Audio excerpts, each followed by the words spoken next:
누가 보면 미친 사람이다 싶겠지만 명백한 비전과 꿈이 있던 거예요.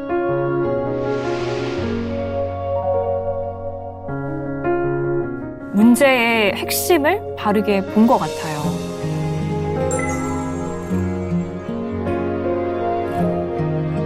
오늘 우리의 교회들이 이런 모습이면 얼마나 맞아요. 좋을까.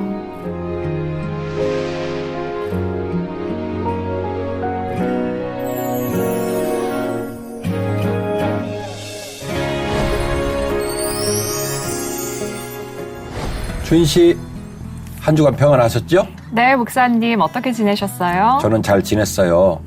지난주에 느헤미야 얘기 어떻게 묵상해봤어요? 네, 저는 지난주에 느헤미야 이야기를 듣고 나니까 에스라가 정말 궁금한 거예요. 네. 그래서 에스라도 함께 읽고 그때 네. 묵상하는 시간을 가졌습니다. 그러셨군요. 자, 오늘은 우리 프로그램이 항상 장치가 있잖아요. 네. 오늘은 간단한 문학 퀴즈를 내고 시작을 해볼까 합니다. 아, 문학 퀴즈요? 지금 책 제목의 저자를 맞춰주는 거예요. 네, 알겠습니다. 잠시만요. 조금 긴장이 되네요. 맞출 수 있어요. 네. 데미안 정답! 누구예요? 헤르만 헤세요. 아이고. 다행이다. 다음 거 얘기 안 해도 맞춰가지고. 데미안, 수리바꾸 밑에서 시타르타, 유리알 위 네. 이런 책들을 쓴 헤르만 헤세인데요. 특별히 헤르만 헤세는 우리나라에 있는 독자들에게도 많이 알려져 있는 소설가인데 1946년 유리알 위로 노벨 문학상을 받았어요. 네. 그러니까 뭐 우리나라 말고도 대부분의 나라의 아이들이 적어도 노벨 문학상 받은 분 글은 알아야 되겠죠. 그렇죠. 그런데 이 헤르만 헤세의 글 중에 동방으로 여행이라는 이상한 그 글이 하나 있는데 귀족들이 모여 있는데 이 귀족들이 동방으로 여행을 간다는 그래서 책 제목이 딱 그거예요. 동방으로의 여행. 여기에 가상의 인물이 등장을 합니다. 이른바 레오라고 하는 인물인데 네. 이 레오가 뭐냐면 하인이에요. 수종되는 사람. 그런데 이 레오가 이 일행들의 온갖 잔심부름을 다 해요. 그리고 그 모든 일들이 진행될 수 있도록 돕는 일을 해요. 그 다음 일정 체크하고 네. 잔심부름하고 그 다음에 섬기는 일을 하고 그러니까 오늘날로 치면 여행 가이드네요. 그렇지. 그런데 이제 어쨌든 고대 사회는 천한 신분, 아무것도 아닌 하인. 그 레오가 그 일을 하니까 이 귀족들이 레오를 주목했을까요? 안 했을까요? 주목하진 않고 열심히 찾긴 했겠죠. 예, 주목을 안 했죠. 그러다가 어느 날 레오가 사라집니다. 어머나. 이 소설에서 동방으로 여행해서 레오가 사라져요. 사라져가지고 무슨 일이 벌어지냐면 이 귀족들이 그 어마어마한 동방으로 여행을 중도에 포기하는 사태가 와요. 그쵸. 할 수 있어야 여행을 리더가 가죠. 사라진 게 네. 아니에요. 돈이 없는 것도 아니고 사람들이 부족한 것도 아니고 딱 한 사람 빠진 거예요. 이 레오가 빠져버린 이유로 더 이상 여행이 진행되지 않고 중단됐다는 내용이 동방으로의 여행이라는 이상한 소설입니다. 이 소설을 뜻을 가지고 헤르만 헤세가 썼고요. 네. 이 소설에서 포인트를 잡은 미국 학자 로버트 그린리프. 이 그린리프의 섬세한 이 소설에 대한 해석으로 말미암아 드디어 무슨 용어가 나오냐면 서번트 리더십이라는 개념이 나옵니다. 그렇군요. 섬기는 자의 리더십이라는 네. 말이 나오는데 1970년에 이 그린리프가 처음으로 이 이야기를 주창을 하기 시작했어요. 리더들은 군림하고 끌고 가고 통치하는 리더가 전부라고 생각을 했는데 이 로버트 그린리프가 엉뚱한 얘기를 하는 거예요. 그런 리더만 있는 건 아니다. 아래에서 백업해주고 섬겨주고 할 수 있도록 격려하는 리더가 있다. 그리고 우리가 지난번 편에서 임문근 소장하고 소대장 얘기했죠? 우리 국군 네. 소대장 어떻게 한다고 그랬죠? 제가 대신할게요. 우리 주인 씨는 아름다우니까 제가 웃긴 건 제가 해야 돼.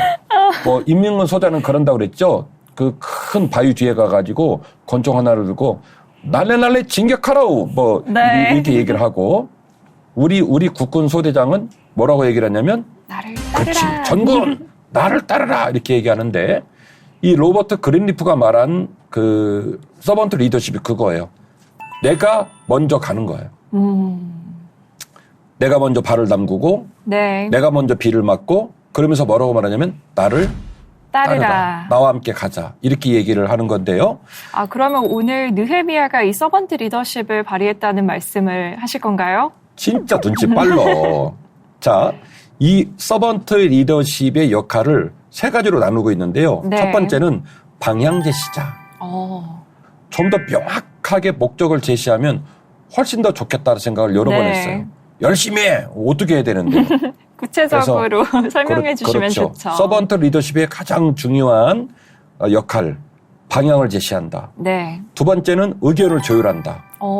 일을 하다 보면 호흡이 안 맞고 그쵸. 틀어질 수 있고 맞아요. 일이 무마될 수 있는데 서번트 리더십을 가진 리더는 그 의견을 다 조율해 주는 거예요. 세 번째로는 삶을 지원해 주는 조력자 역할을 해요. 이게 서번트 리더의 세 가지의 덕목이에요. 네. 첫 번째는 방향을 제시하고 두 번째는 의견을 조정해 주고 조율하고. 세 번째는 조력해 주고 네. 제가 왜 니에미아 얘기를 하면서 이 서번트 리더십, 로버트 그린리프의 서번트 리더십을 얘기하느냐. 고대 사회, 결국 1970년 이후에 나온 개념인데 성경에 등장한 고대 사회의 리더에게 이 세 가지 덕목이 완벽하게 세팅되어 있는 거예요. 와. 명확한 방향을 제시하고 네. 조직이 움직이고 사명을 만들어가는데 찌그덕찌그덕 비명소리가 나고 안 맞을 때 그 모든 의견들을 지혜롭게 조정해주고 그리고 모든 일들이 벌어질 때 그 일이 더 이상 동력이 내지 못할 때 그들을 백업해주고 조력해줘서 그 일을 할 수 있도록 돕는 이 세 가지의 서번트 리더십의 덕목을 완벽하게 갖춘 사람이 더 깊이 이야기꾼이 제 입장에서는 니에미아다 이 얘기. 그렇군요. 지난주 이후로 계속 진행되는 니에미아 이야기가 우리 모두에게 관심을 집중시키고 있고 우리 모두에게 도전을 주는 이유가 여기에 있다.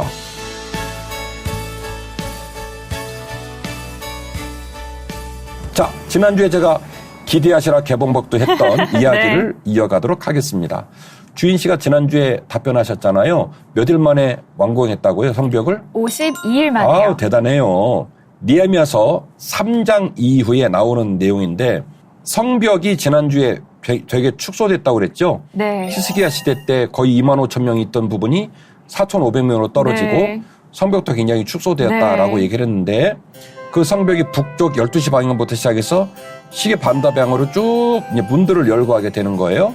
요 문들을 중심으로 니에미아가 어떤 일을 하냐면 와, 참 대단한데 팀을 40여 개 팀으로 나눠요. 복귀를 포로 귀환을 해서 네. 3일을 쉽니다. 3일을 쉬고 지난주에 제가 니에미아의 컨셉을 에스라나 스룹바벨하고는 많이 달랐다. 네. 굉장히 전략가고 지략가고 책사였다라고 네. 말씀을 이건 제 입장이에요. 그렇게 이제 얘기를 한 건데 아닥사스다 왕한테 허가를 받을 때 이미 그는 구체적인 플랜을 가지고 그 플랜을 완성할 수 있는 필요한 자원들을 따박따박 감히 따박따박 내놓으라고 요구를 한 사람이다. 매우 순차적으로 그렇죠. 차분하게 예, 요구를 맞습니다. 했죠. 맞습니다. 그래서 그렇게 복귀를 한 사람이 과연 성을 어떻게 완공을 했겠냔 말이에요. 그렇죠. 산발랏 도비아가 난리를 치는데요. 소리도 안 해요. 그리고 3일 딱 쉬고 충신 몇 명 데리고 늦은 밤에 성벽을 쫙 돌면서 점검을 합니다. 와. 반파된 거, 완파된 거, 무너진 거 쭉 말하자면 차트를 만들어가지고 그래서 조사를 하고 난 다음에 팀을 40여 개로 나누어요.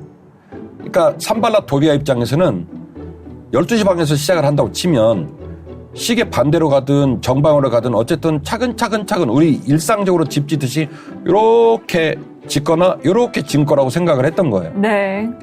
이 책략가요 전략가인 니에미아가 생각할 때는 그렇게 짓다가는 절대로 완공을 못한다. 그래서 40여 개 팀으로 팀을 딱 나누어요. 네. 그리고 백성들을 막 이제 모집을 합니다. 제사장들, 금장색과 향품장사, 상인들, 사업가들, 도지사, 군수, 그 지역의 지도자까지 다 모아요. 싹 다 모아가지고 팀을 40여 개 팀으로 만들고 그 팀과 함께 요이 땅 해가지고 50일 만에 우와. 성벽을 재건을 한 거죠. 그래가지고 산발랏과 도비아에 이르는 모든 사람들이 얼마나 놀랬나 몰라요.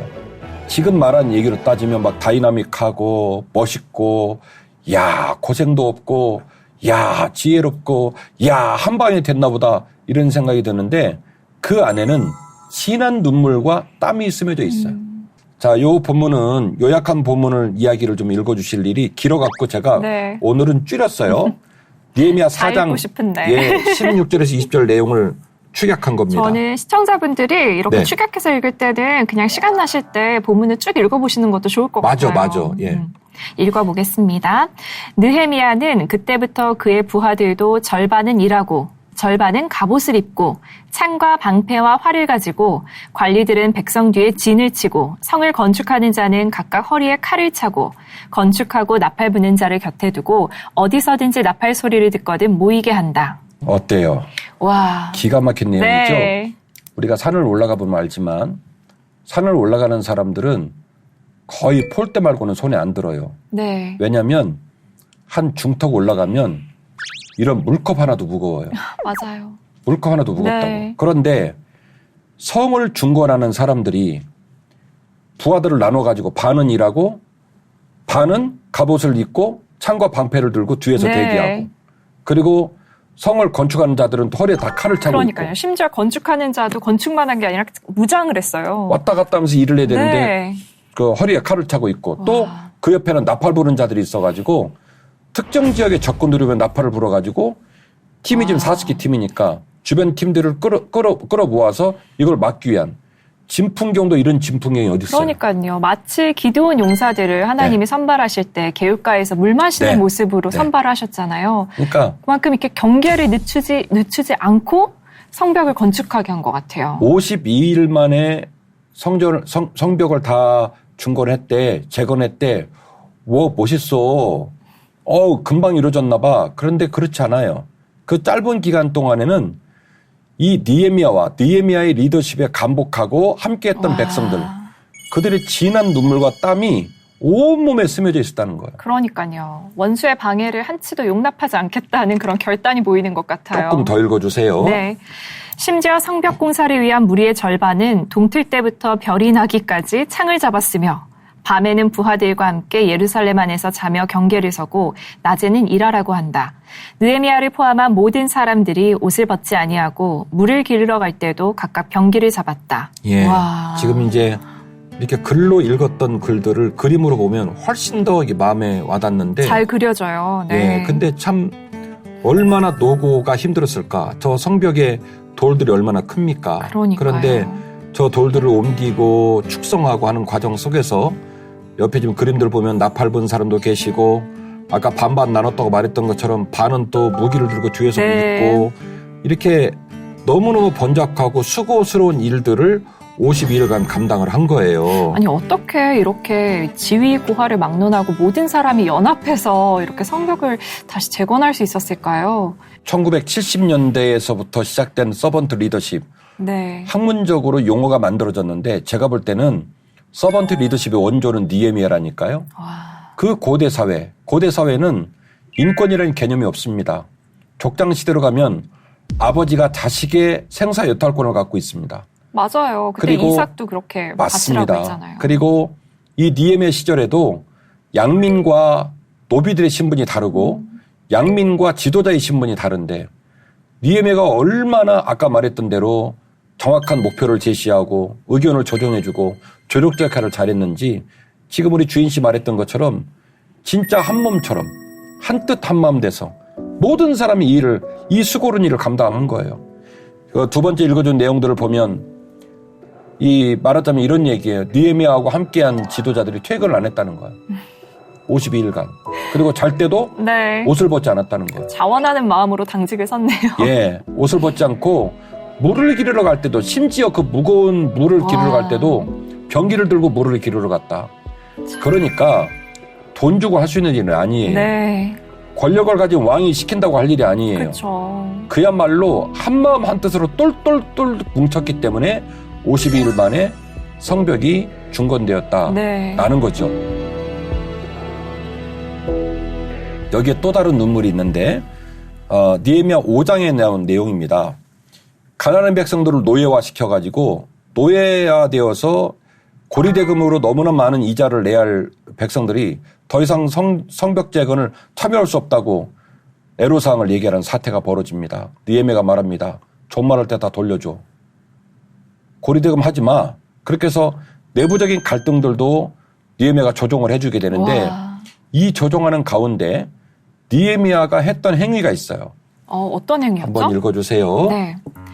또한 유다 땅 총독으로 세움을 받은 때 곧 아닥사스다 왕 제20년부터 제32년까지 12년 동안은 나와 내 형제들이 총독의 녹을 먹지 아니하였느니라. 돈을 안 받고 일을 했네요. 예. 나보다 먼저 있었던 총독들은 백성에게서 양식과 포도주와 또 은 40세계를 그들에게서 빼앗았고 또한 그들의 종자들도 백성을 압제하였으나 나는 하나님을 경외함으로 이같이 행하지 아니하고 도리어 이 성벽 공사에 힘을 다하며 땅을 사지 아니하였고 내 모든 종자들도 모여서 일을 하였으며 또 내 상에는 유다 사람들과 민장들 150명이 있고 그 외에도 우리 주위에 있는 이방 족속들 중에서 우리에게 나온 자들이 있었는데 매일 나를 위하여 소 1마리와 살찐 양 6마리를 준비하며 닭도 많이 준비하고 열흘에 한 번씩은 각종 포도주를 갖추었나니 비록 이같이 하였을지라도 내가 총독의 녹을 요구하지 아니하였음은 이 백성의 부역이 중함이었더라. 아멘. 대단하죠? 와. 니에미아가 말하는 거예요. 솔직히 나 굉장히 높은 사람이었다. 네. 내 주변에 나와 함께하는 팀들도 숫자가 만만치 않았다. 그리고 백성들이 그 숫자 사람들을 섬기고 말하자면 식료품을 제공하고 관사를 유지하는 부분에 대단히 어려움이 많았다. 내가 그럼에도 불구하고 12년 동안 이 녹을 월급을 10원도 받지 않은 이유는 뭐냐면 그 백성들이 마땅히 해야 될 일이 너무너무 무겁고 네. 중압감이 컸기 때문에. 와, 1년도 아니고 12년이요. 예. 그 백성들의 눈물을 내가 알기 때문에 내가 12년 동안 나와 함께한 리더들이 함께 12년 동안 총독의 녹을 받지 않았다는 거예요. 그 다음에 외부 공격도 심한데요. 6장에서 7장 구간에는 외부 공격이 이루어집니다. 네. 아까 제가 말했던 아주 미운 사람들이 나오는데요. 산발랏, 도비야. 요 두 사람이요. 유인을 하고, 왜 유인하냐면, 이 안에서는 죽일 방법이 없어. 네. 그 편지를 써갖고 유인해요. 네. 남한산성으로 나오라고. 음모를 꾀하죠. 네. 뇌물로 회유하고, 그러고도 말을 안 들으니까 에스라 사장에 나왔던 것처럼 아닥사스다 왕한테 편지를, 모함성 상소문을 써가지고. 그렇죠. 거역하는 계약한 백성이라고 표현하잖아요. 그래갖고 계속 느헤미야를 끌어내리려고 하는 네. 모습이 이루어지죠. 자, 이게 이제 전반적 내용인데 이 모든 내외부적인 문제들을 다 안고서도 52일 만에 느헤미야가 성벽을 완공했다는 얘기입니다. 왜 그럴 수 있었을까? 저는 생각해요. 그의 마음에 거룩한 꿈이 있었다. 그의 처지와 형편과 그의 상황들을 그대로 받아들이지 않겠다는 저항이 있었다. 네. 제가 지난번에 덕유피를 마칠 때 코로나19 기간 동안에 우리가 패배를 너무 자연스럽게 배웠고 낙담을 너무 자연스럽게 받아들이고 좌절한다는 사실들을 너무나 내 것이라고 스스로 그렇게 부드럽게 표현하지 않았느냐라고 말을 하면서 네. 그러지 말자고 제안을 했던 건 느헤미야를 보면서 우리의 부끄러운 신앙의 모습을 발견하고 도전하고 싶은 열망들을 다시 한번 생각해 보는 거예요.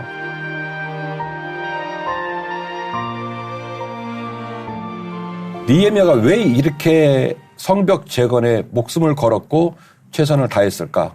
지금부터 얘기하려고 하는 느헤미야 성벽 재건의 결과물 때문입니다. 축제도 이런 축제는 없어요. 진짜 어마어마한데요. 네. 성벽 낙성식과 말씀 집회로 그 모든 백성들에게 하나님의 영광이 임하고 평화가 임합니다. 느헤미야 8장 1절에서 3절 말씀을 보면 성벽 낙성식 내용이 나와요. 네. 일주일 동안 이제 이루어지게 되는데 이 낙성식 이후에 낙성식을 기념한 말씀 집회가 나오고 이 말씀 집회의 초대 강사, 제가 지난주에 히브리 사본에는 에스라와 느헤미야가 따로따로 떼어져 있지 않다라고 얘기를 했죠. 네. 두 사람은 런닝메이트라고 얘기를 했죠. 느헤미야가 성벽을 다 재건하고 난 다음에 성벽이 재건되어지니까 그 안에서는 마음껏 모든 일을 할 수 있어요. 교육도 할 수 있고 또 경제도 돌아가고 상인들은 가게를 세울 수 있죠. 네. 성벽이 없을 때는 세우면 저녁에 다 잡아가는데요. 그렇죠. 훔쳐가는데요. 맞아요. 못합니다. 그래서 이게 다 회복이 돼요. 그래서 그 안전한 공간에서 성벽 낙성식을 하고 낙성 기념 말씀 집회를 합니다. 멋있다. 초대 강사가 누구냐면 에스라. 네, 에스라. 가장 기다려온 사람이었을 것 같아요. 아, 정말 대단하죠. 그 에스라가 드디어 성벽 낙성과 함께 이제 말씀 집회를 인도하게 되는데 결국 이 말씀 집회를 통해서 말씀이 살아나고 백성이 살아나고 하나님을 향한 지식이 살아납니다. 와. 요 세 가지 단어가 중요한데 말씀이 살아나고 백성이 살아나고 하나님을 향한 지식이 살아났다. 이게 네. 무슨 말인지 주인 씨가 읽으면 우리 시청자들이 알게 되실 터인데 길어가지고 부담이 좀 되지만 그래도 읽어야 해요. 네, 좋습니다. 이스라엘 자손이 자기들의 성읍에 거주하였더니 일곱째 달에 이르러 모든 백성이 일제히 수문 앞 광장에 모여 학사 에스라에게 여호와께서 이스라엘에게 명령하신 모세의 율법책을 가져오기를 청하매 일곱째 달 초하루에 제사장 에스라가 율법책을 가지고 회중 앞 곧 남자나 여자나 알아들을 만한 모든 사람 앞에 이르러 수문 앞 광장에서 새벽부터 정오까지 남자나 여자나 알아들을 만한 모든 사람 앞에서 읽음에 뭇 백성이 그 율법책에 귀를 기울였는데 그때 학사 에스라가 특별히 지은 나무 강단에 서고 그의 곁 오른쪽에 선 자는 mat디디아와 스마와 아나야와 우리야와 힐기야와 마아세야요. 그의 왼쪽에 선 자는 브다야와 미사엘과 말기야와 하숨과 하스바타나와 스가랴와 무술람이라. 에스라가 모든 백성 위에 서서 그들 목전에 책을 펴니 책을 펼 때에 모든 백성이 일어서니라. 그림이 그려져요. 예. 에스라가 위대하신 하나님 여호와를 송축하며 모든 백성이 손을 들고 아멘 아멘 하고 응답하고 몸을 굽혀 얼굴을 땅에 대고 여호와께 경배하니라.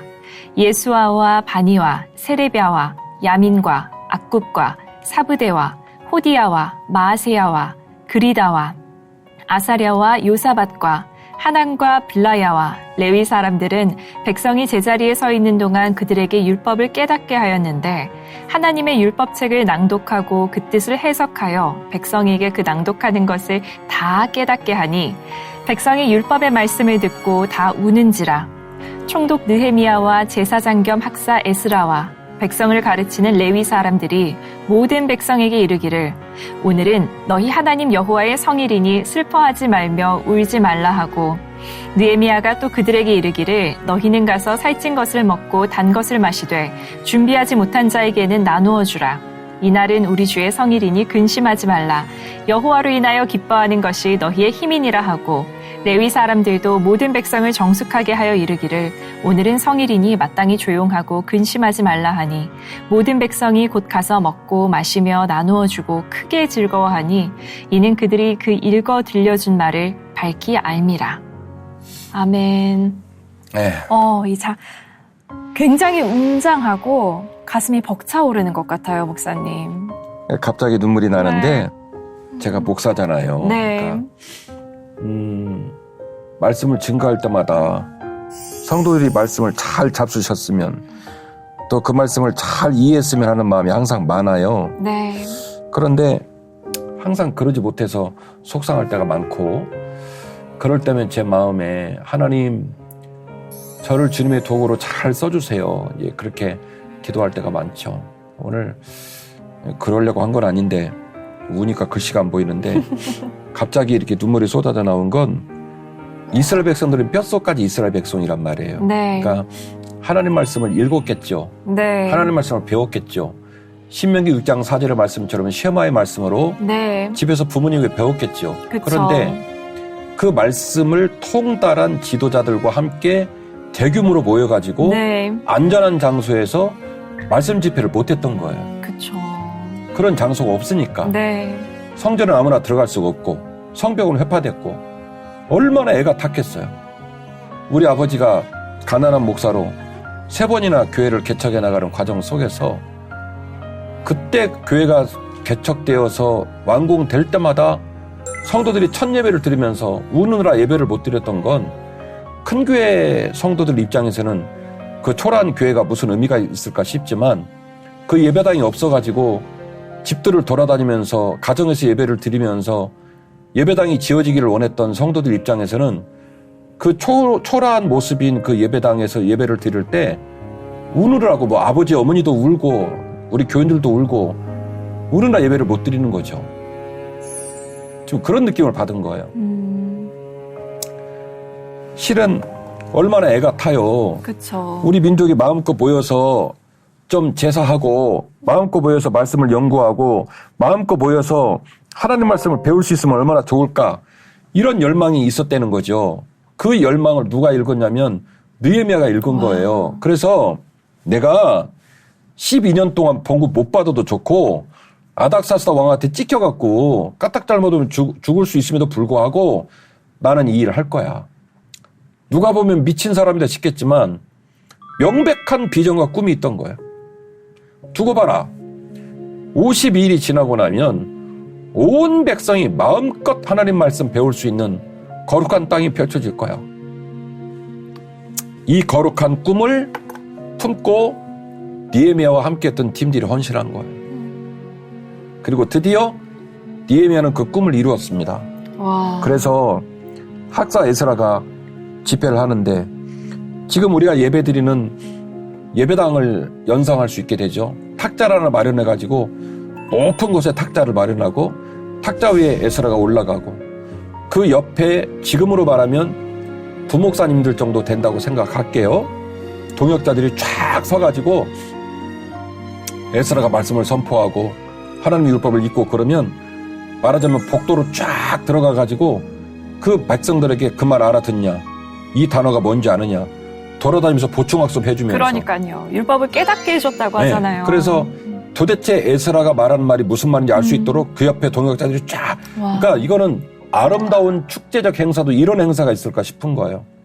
눈물이 안 날 수가 없어. 그러니까요. 그리고 에스라가 하나님의 말씀을 탁 읽으면 시키지도 않는데 온 백성이 쫙 일어나고 소름이 끼친다고. 그러니까 간절함이 항상 이 백성들에게 있었던 것 같아요. 백성들이 쫙 일어나서 하나님의 말씀을 듣고 그리고 그 말씀의 뜻을 풀어서 깨닫게 해주니 그들이 울기 시작했다는 거예요. 그렇죠. 그동안 얼마나 제한적이고 한정적이었어요. 예배 드릴 수 있는 장소도 마땅치 않고 그런 지식도 없고 그런 거에 대한 목마름이 매우 있었는데 갈급했는데 마치 하나님께서 예배의 회복과 함께 지나간 그 모든 시간들을 보상해 주시는 그런 마음이 들었을 것 같아요. 제가 이 본문을 읽고 또 읽으면서 얼마나 울었는지 오늘 우리의 교회들이 이런 모습이면 얼마나 맞아요. 좋을까. 우리가 드리는 예배와 우리가 전하고 듣는 말씀이 이런 모습이면 얼마나 좋을까. 이는 여호와의 말씀입니다. 쫙 일어나서 말씀을 듣고 그 말씀을 깨달은 백성들은 그 자리에서 울기 시작하는 거예요. 막 우니까 거꾸로 이제 달래. 그만 울라고. 네. 성벽이 완공되고 느헤미야가 은총을 베풀고 에스라를 통해 이 귀한 말씀이 선포되는데 너희들이 그게 울 일 아니지 않느냐. 그래서 느헤미야가 이렇게 말하잖아요. 느헤미야가 또 그들에게 이르기를 너희는 가서 살진 것을 먹고 단 것을 마시되 준비하지 못한 자에게는 나누어 주라. 이날은 우리의 주의 성일이니 근심하지 말라. 여호와로 인하여 기뻐하는 것이 너희의 힘이다. 아멘. 이 모습을 지켜본 느헤미야가 얼마나 좋았을까. 이 일들이 성벽 재건으로 말미암아 이 유대 후손들에게 이루어지게 된 거예요. 그리고 이날은 하나님의 통치를 경험하는 어마어마한 날인데요. 빨간 글로 된 것만 좀 읽어주세요. 네. 이날에 무리가 큰 제사를 드리고 심히 즐거워하였으니 이는 하나님이 크게 즐거워하게 하셨습니다.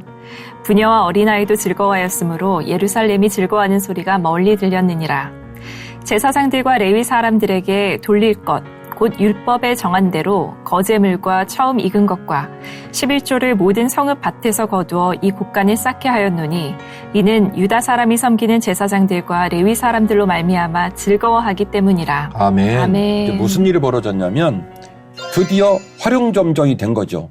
완벽하게 돌아가기 시작하는 거예요. 네. 11조가 살아나고 와. 대제사장, 레위인들, 백성들이 다 제자리로 돌아가고 네. 착착착착 돌아가면서 하나님의 영광이 그곳에 임하는 아름다운 성, 아름다운 성전, 아름다운 백성의 삶이 회복이 되었다라는 얘기죠. 너무너무 감사한 일이 벌어진 거고요. 결국 예루살렘 성, 그곳의 종교, 정치, 사회, 경제가 가장 안전한 성이 된 이 놀라운 일을 누가 이뤘냐면 느헤미야가 이루게 되었다라고 그러니까 하는 것이죠. 느헤미야는 이 백성이 회복하기 위해서는 성벽이 반드시 먼저 회복돼야 된다는 그 문제의 핵심을 바르게 본 것 같아요. 맞아요. 스룹바벨을 통해 만들어진 성전이 하나님과 유대인의 관계와 제사가 회복되는 사건이었다면 느헤미야의 성벽 재건 사건은 백성과 백성이 회복되고 네. 경제와 교육과 백성의 삶이 회복되는 사건이었어요. 그리고 온 백성에게 이제는 살만한 땅, 살만한 사랑을 선물했고 느헤미야는 12년 후 페르시아로 복귀했다가 다시 돌아오는 일이 벌어집니다마는 그 간절한 꿈으로 말미암아 백성들에게 세기를 열어준 거예요. 와. 자, 한번 또 읽어주시기를 바랍니다. 그때 내가 본즉 유다에서 어떤 사람이 안식일에 술틀을 밟고 곡식단에 나귀에 실어 운반하며 포도주와 포도와 무화과와 여러 가지 짐을 지고 안식일에 예루살렘에 들어와서 음식물을 팔기로 그날에 내가 경계하였고 또 두로 사람이 예루살렘에 살며 물고기와 각양 물건을 가져다가 안식일에 예루살렘에서도 유다 자손에게 팔기로 내가 유다의 모든 귀인들을 꾸짖어 그들에게 이르기를 너희가 어찌 이 악을 행하여 안식일을 범하느냐 너희 조상들이 이같이 행하지 아니하였느냐 그래서 우리 하나님이 이 모든 재앙을 우리와 이 성읍에 내리신 것이 아니냐 그럼에도 불구하고 너희가 안식일을 범하여 진노가 이스라엘에게 더욱 심하게 임하도록 하는도다 하고 안식일 전 예루살렘 성문이 어두워갈 때에 내가 성문을 닫고 안식일이 지나기 전에는 열지 말라 하고 나를 따르는 종자 며칠 성문마다 세워 안식일에는 아무 짐도 들어오지 못하게 하였으므로 장사꾼들과 각양 물건 파는 자들이 한두 번 예루살렘 성 밖에서 자므로 내가 그들에게 경계하여 이르기를 너희가 어찌하여 성 밑에서 자느냐 다시 이같이 하면 내가 잡으리라 하였더니 그 후부터는 안식일에 그들이 다시 오지 아니하였느니라. 아멘. 와. 자, 이 글은 되게 부정적인 내용이에요. 느헤미야 13장 나눈 내용인데요. 네. 무슨 내용이냐면 안식일에 상인들이 물건을 팔아가지고 느헤미야가 화가 나가지고 그쵸. 이놈들 나가라 그래갖고 나갔는데 집에 갈 줄 알았더니 성문을 닫아놨더니 성문 밑에서 언제 열리나 그러고 있다는 거예요. 그래서 너 이놈들 집에 안 갈래 뭐 이런 내용이에요. 그쵸. 제가 왜 이 이야기를 말하느냐. 이 부정적인 얘기 안에 담겨진 역설적인 안전한 성을 저는 보는 거예요. 상인들은요, 우리 고향말로 여수예요. 돈 버는 여수.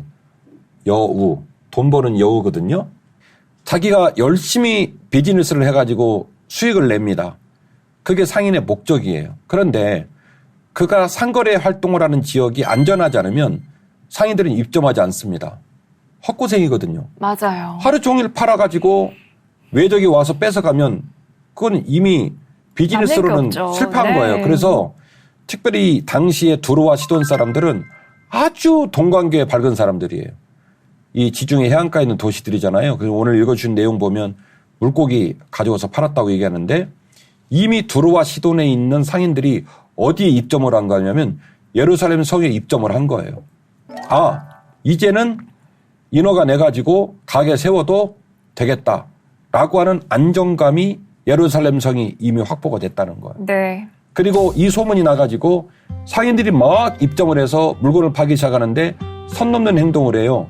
안식일에 물건을 팔아요. 네. 느헤미야가 화가 나가지고 얘네들을 내쫓았는데 얼마나 이 성이 안전하고 비즈니스가 잘 됐는지 그 비즈니스에 대한 그리움이 사무쳐서 집에 안 가고 성벽에 붙어가지고 꼼수를 부리고 있길래 네. 느헤미야가 내 이놈들 안 가면 혼내줄 거야 이 내용이거든요. 그 히스기야 시대와 느헤미야가 복귀를 했을 때 그 성에 축소된 모습들 인원이 막 줄어들었던 모습들을 생각해보면 5분질로 줄어들었다고 그랬잖아요. 그래서 생각해보면 되게 낯설은 얘기예요. 와우, 예루살렘 성이 이렇게 안전했던 성인가? 예루살렘 성이 주변 모든 사람들이 이렇게 매력 있는 성이었는가? 대단하죠. 네.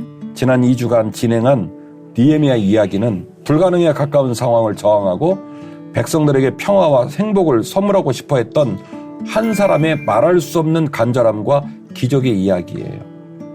우리의 가정과 우리의 교회와 삶이 여전히 꿈꾸고 빛나는 그런 땅이 되기를 원합니다. 저도 주인 씨도 우리 사랑하는 장로님, 권사님, 집사님, 시청자들께서도 꿈꿨으면 좋겠어요. 아멘. 선배님이 우리한테 그런 모범을 잘 보이셨고 그리고 선배님이 꿈꾸면 간절하면 할 수 있다는 사례를 남기셨고 그래서 우리가 여전히 힘들고 어려운 상황에 놓여 있지만 포기하지 말고 주저앉지 말고 느헤미야처럼 간절한 꿈을 품고 거룩한 소원을 품고 주님 기뻐하시는 거룩한 가정 또 행복한 가정, 거룩한 주의 교회, 또 이 나라의 민족을 만들어가는 우리 모두가 되었으면 좋겠습니다.